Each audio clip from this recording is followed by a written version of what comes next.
ఆత్మనిక్షేపం. న్యాయంగా ఇది 6వది. 5వదిగా శ్లోకం చెబుతున్నది. 5వది ఏమిటంటే కార్పణ్యం. కార్పణ్యం అనగా దీనత్వం, దైన్యం. భగవంతుని దగ్గరికి మహాదీనంగా వెళ్ళవలే. ఏమీ చేతకాని అసమర్థుణ్ణి స్వామీ నేను. అహంకారం పనికిరాదు. అహంకారి అయి శరణాగతి చెయ్యలేడు.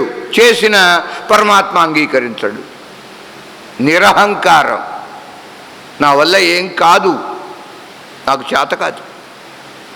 పాపోహం పాపకర్మాహం పాపాత్మా పాపసంభవ పాహి మాం కృపయా దేవ శరణాగతవత్స. ఆ శరణాగతి అనే మాట అక్కడ చూడండి ఎలా వచ్చిందో.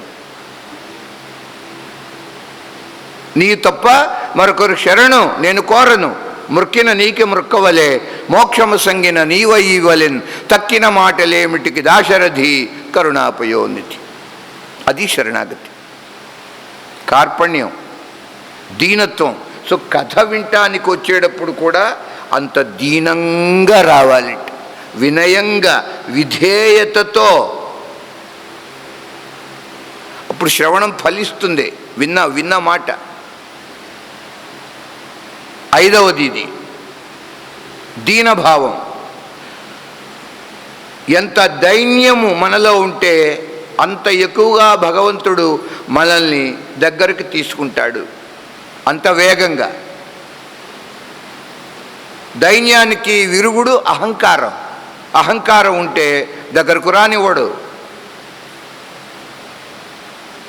ఇది 5వ లక్షణం.